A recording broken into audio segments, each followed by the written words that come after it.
Alton Yates is a man who is quite a familiar face to the citizens of Jacksonville. He is best known as the black administrative assistant to Mayor Hans Tanzler. Alton is a native son, having grown up in the Beaver Everson Street area of town. The Alton Yates we see and speak of today has a very colorful history that is not commonly known by most Jacksons. Sure, we know him as Mayor Tanzler's aide, former director of the Greater Jacksonville Economic Opportunity, active participant with the Citizens Against Crime Committee, and former postal employee. But there are other sides of Alton.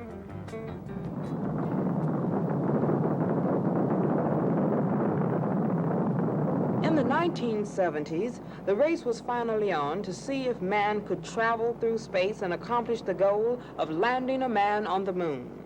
But over 20 years ago, before any of this could be done, a determination had to be made to find out if man had the physical and mental endurance for such activity. Alton Yates was a developing young airman in the mid-50s who risked his life more than 65 times for science in our nation's space programs prior to the selection of the original astronaut. Yates was one member of a 7-man team led by Colonel John Paul Stapp that participated in many experimental tests to determine man's durability in space. Yates rode high-speed rocket-propelled sleds, flew high-altitude balloons, participated in weightlessness experiments, all designed to pave the way for America's first manned space flights. During the period of time between 1955 and 59 at Holloman Air Force Base, located in Alamogordo, New Mexico, Yates was virtually a human guinea pig, riding machines with such obscure names as the Sonic Wind, the Bopper, and the Daisy. There were times when I felt that every ride would be my last ride. No two are alike. The stress that your body sustains in one ride, depending on the configuration, depending on the rate of onset, depending on the way you hit the water brake, was never the same. You know, the first time around, my head might feel as though, someone is just pulling it open. The next time around, it might be something down in the stomach. The next time, it may be the chest.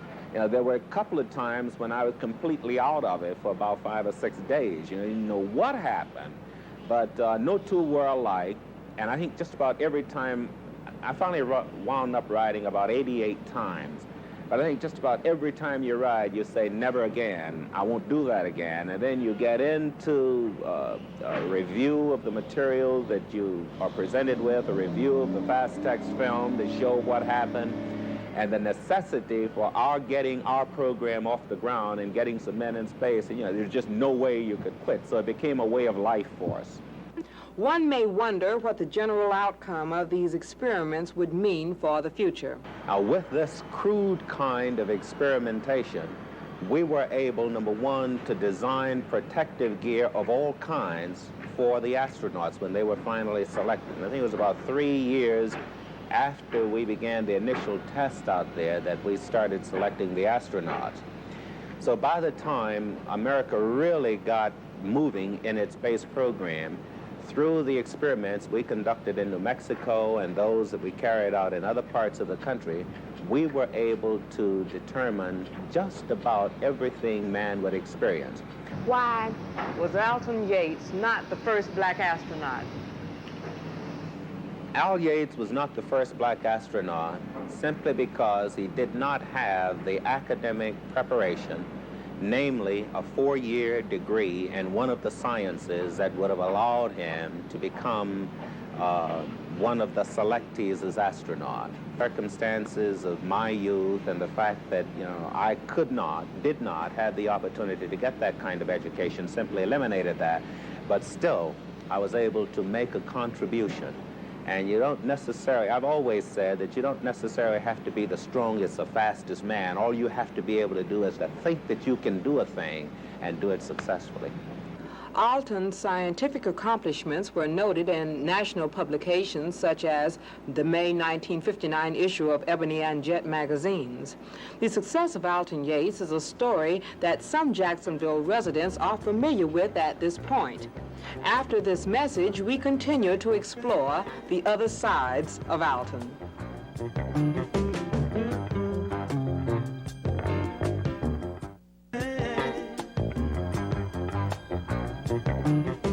Workers on the 14th floor of City Hall maintain a constant pace of activity. The day can be a very hectic one, especially for Alton Yates, as he performs his daily functions of administrative assistant to the mayor. One moment, Alton is presenting a plan to Jack Newsom in reference to a proposed recreational facility for Northwest Jacksonville residents. He then attempts to pin down another aide to the mayor, Kevin O'Melia, regarding pending manpower issues for the city. Or when his busy schedule needs adjusting and he cannot figure out the best way, his faithful secretary, Evelyn Mosley, steps in and provides that needed assistance. Yates has served as administrative assistant for the past 3 years. The position was not a mere coincidence. Yates was selected as one of 22 participants from a list of 8,000 applicants to receive a National Urban Fellowship from the Ford Foundation. Upon returning to Jacksonville, he was employed by Mayor Tanzler to basically assist him in community affairs and to concern himself with all areas of community matters. Yates feels that the position of administrative assistant is crucial to the total community. The assistants are there to help citizens find their way through the maze of government. We handle complaints of all kinds, and I don't know of another mayor's office in the country where you can call with a particular problem and say, we need some help on this problem, we need someone to look at it right away. And believe me, in my capacity of administrative assistant, I have walked through ditches overgrown with weeds, I've crawled under houses, I've done some of everything. And it is a part of the mayor's efforts to be darn sure that the community has total and complete access to him and his office. He couldn't do it alone. No possible way one man could do all that by himself. So with his administrative aides, we're able to cover most of it.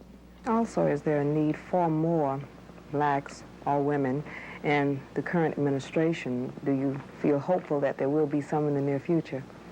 I do. I'm one of the few people who have talked about how pleased I am with the fact that since consolidation, the city of Jacksonville has more minorities and women employed than it ever had in its history, and we do.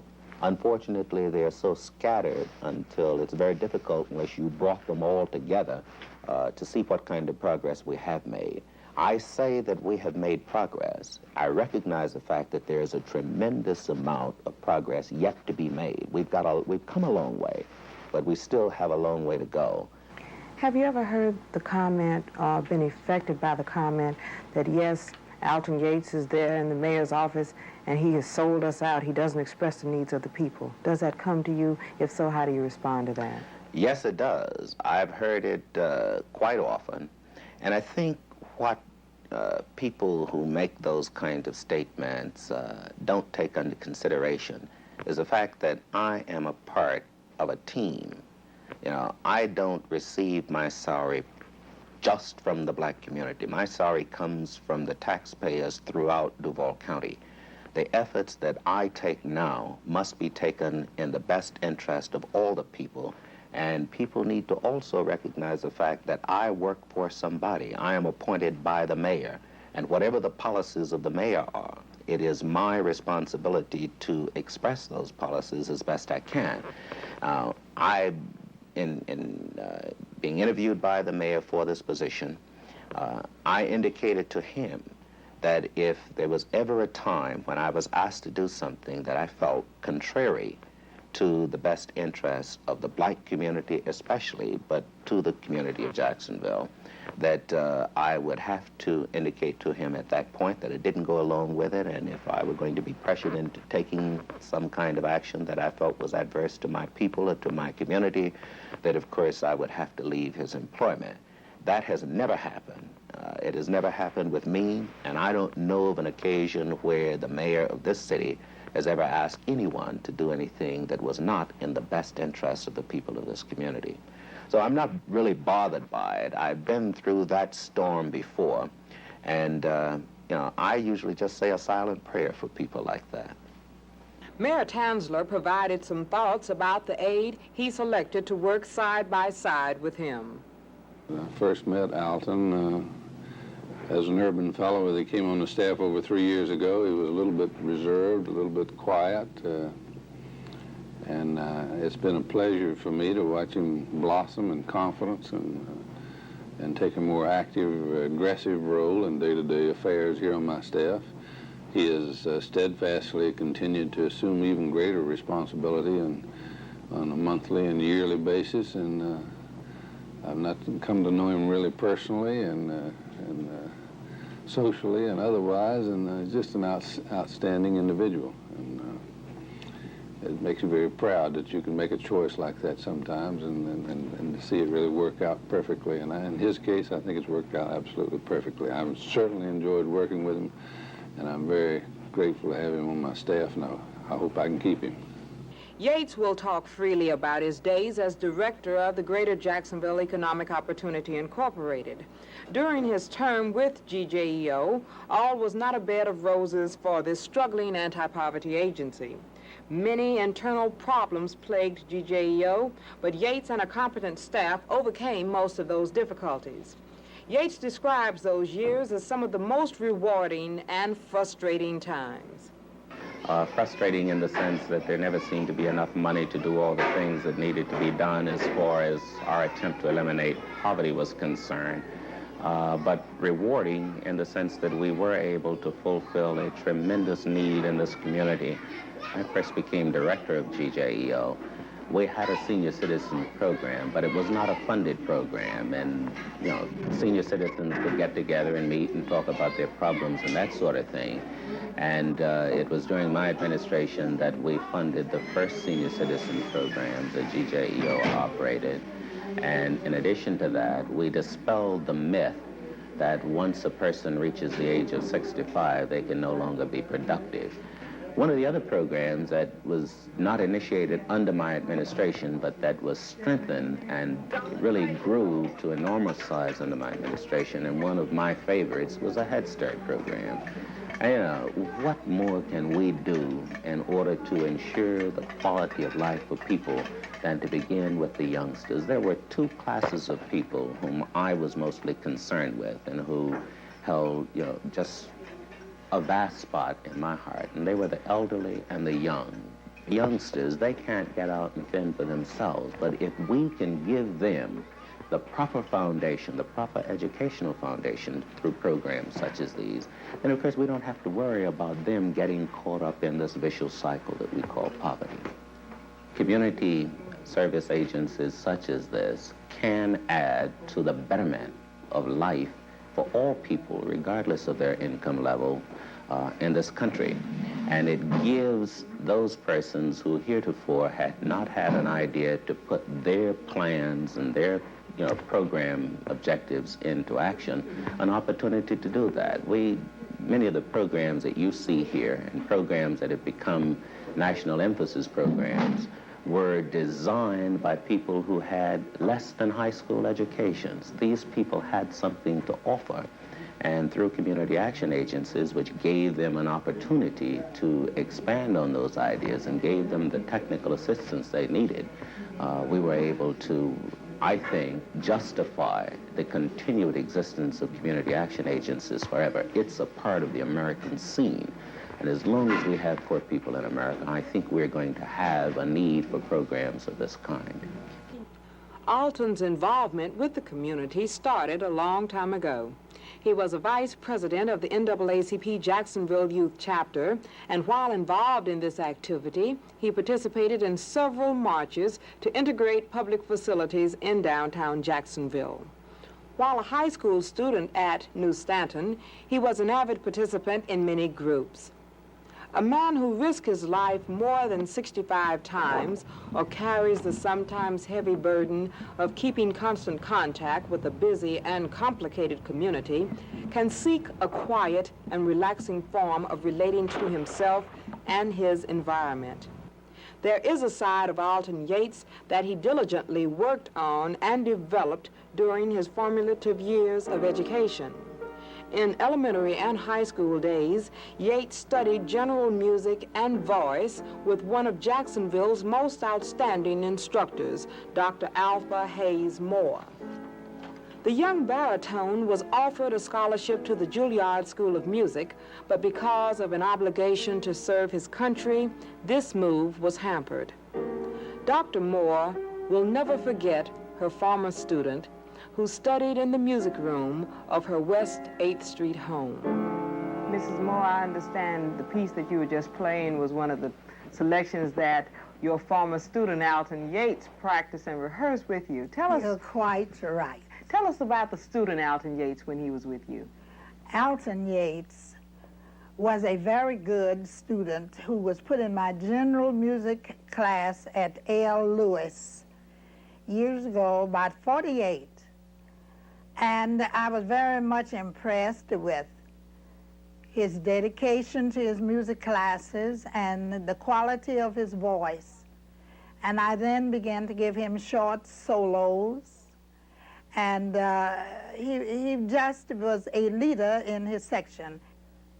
I was impressed with the way Alton spoke. His English was delightful to hear. And you don't find high school students enjoying speaking good English.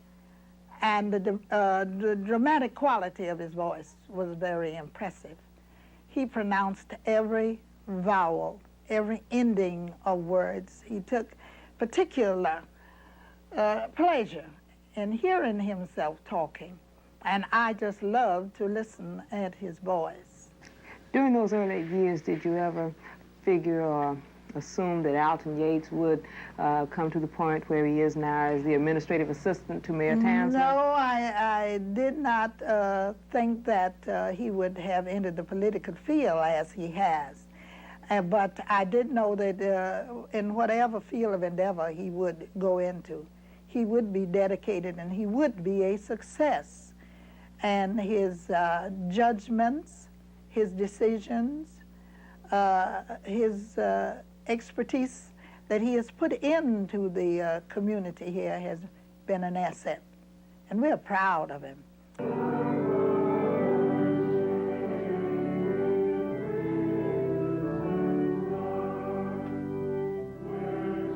Alton and Gwendolyn Yates feel that religion plays a major portion in their lifestyle. You will find Chris and Tony Yates worshiping with their mother and father at the New Holy Rosary Catholic Church located on Norwood Avenue. Al Yates is not the type person to sit back and do nothing in a church service. He involves himself totally from start to finish. Yates received the Pro Ecclesia et Pontifice honor from Pope Paul for outstanding church and community service. We were brought up in church, as the saying used to go, and it has been the stabilizer for my entire being. And of course, my family and I consider ourselves not deeply religious, but religious to the extent that we know the meaning of love, we know the meaning of God. You know, there was a time when someone asked me, what was God, who was God, and how do you describe him? And to me, it has always been very simple. God is love. It's as simple as that. And when you think about, you know, all that the word love entails, you can understand why we feel that way. And I think that's a tenet that goes just throughout my family. Moments of relaxation with family and friends are very precious to the Yates family. The Yates home on Ribault Scenic Drive is normally a gathering place on a Sunday afternoon where the kids can enjoy a dip in the pool, or Alton and Brother Ken can experience an unexpected dunking with all clothes on. But the quiet moments come over the dinner table. I didn't know she wanted to, go with me, so I asked this other girl first, Then when I found out, I just couldn't break the date with the other girl. Oh, good. So, That's quite noble. But I tried hard to do it. No. They got mad at us because they weren't loud enough, and so we started cheering on every chant they did. The discussions over dinner are extremely interesting, and for that reason, and another one, my wife, I try to be home at dinner time, and I'm able to be home more at dinner now. I might have to have dinner and then race out someplace, but at least I get that opportunity to sit and converse with my family and listen to their reports, and then after they've had an opportunity to unload, I unload. Alton Yates has not always lived on Ribault Scenic Drive with the beauty of fish hopping in and out of the water, boats zipping back and forth, or even his own swimming pool. If the young Al Yates wanted to swim in the early 1950s, the newly opened Jefferson Street pool was his hangout. The neighborhood children of the old La Villa section of town experienced many good and bad times. Two people that remember Al Yates very well are Mrs. Cora Johnson and her grandson Albert. The Johnsons considered Alton as one of their own. Many good times were shared by the children of Al Yates' old neighborhood, and these times are still very vivid in the minds of Albert, Mrs. Johnson, and Alton. To bring it all back, but I'll tell you one thing. Most of our fun was out in the woods. Now, we'd leave here, we'd go way out on by the federal ice house. It's the city ice house now, but it used to be the federal. Well, out there we had a big swimming hole out there where we was private, so nobody could see us, And then after that, we would tour the woods, catch the turtles and bring them home and cook them, eat them. Oh, yes, cook them and eat them. We must have had our own clubhouse back there built. So we'd bring it back and cook and eat. You were talking about that clubhouse. Tell us about that. At the clubhouse, that was our private hideaway when we wanted to get out of the public view, and we had our meetings. All of us, all the kids in the neighborhood had to come to the meetings to talk about our next projects. One of the other things that Albert taught us to do, in addition to teaching us how to hunt and how to shoot and how to fish and that sort of thing, he taught us how to organize ourselves. He taught us how to put an organization to work for us. We had our own little secretary and president, and he prepared us also for the military. We had our own little armies out there. We'd have one side was the enemy and the other side was the Americans, and we'd fight each other like cats and dogs. He taught us how to make rifles and that sort of thing, and so we played war. All of them was my children, that's all. They were just all my children. They were just in and out my house whenever they got ready, and I was just happy. They just felt like mine, that's all. How did you feel just a few minutes ago when you saw Alton coming up? Didn't know him. Didn't know him. I just came out the kitchen and sitting there talking. I spoke, and he said, well, I declare, look at you. And I looked at him and I said, for God's sake. And I don't know when I've seen him. I've been hearing of him, asking about him, And I tell you, I feel happy. I really feel proud. God knows, because there's so many, that have just strayed off and made nothing, of themselves. And I just feel fine. I knew his mother, his sisters and brothers, and now I wouldn't know them if they come up here now. I knew all of them, but they've been away from, from around here so long. Yes, Lord, I knew all of them. There was one thing about this neighborhood. All of the ladies who lived here were our mothers. They were just like our mothers, and if we attempted to do anything that our parents wouldn't accept, You know, we had to account for all of them. Oh, By yes, the time we all got of us home, were you know, double we were. chastising, Oh, you yes. know, and the Keep 'em in children line. wasn't, but they wasn't nasty, you know, and sassy and cursing going on like they do nowadays. That wasn't going on. You would never hear any of that. The children were very obedient. They were children, you know, like children would be, you know, but if you would speak to them, they would listen to you. You would have no trouble. The neighborhood of Alton Yates has not changed much. Some of the children growing up now remind Alton of the way it used to be for him. But for Alton, the neighborhood was a basic foundation for his life. I think this gives you a fairly good idea about where I grew up, and in talking with some of the people, you can understand what I mean when I say that all of the children in the neighborhood belong to all the people in the neighborhood, because the people around here really cared about us, and they let us know that they care. And there were times we weren't really as good as everybody say. There were times when we did some of the devilish little things that children do, but we were corrected, and we were corrected by anybody. You know, any parent or any adult knew that they had our parents okay to chastise us, you know, to punish us when we did something wrong. And the punishment would be in the form of go out there and pick up the paper or pick up some trash. And there were one or two who didn't mind, you know, giving us a spanking anytime they felt we needed. The only difficult part about the spanking was that if a neighbor did it, when you got home, your mother or your father was going to give it to you too. So you had to be extra careful when you were away from home so that you didn't create some unfavorable conditions for yourself when you got back home. But I don't believe there are any friendlier people anywhere in this country. I've never ran across any, and of course you know that I've traveled extensively, and I've never met anybody who cared about other people's concern and welfare as much as the people around in this neighborhood did. This is a part of my childhood that I am still extremely proud, because I think this gave me the kind of foundation I needed to be a contributing member of this society.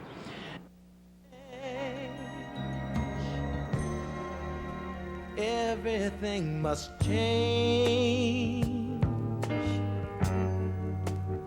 Nothing stays the same.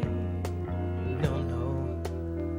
Everyone must change. Nothing stays the same.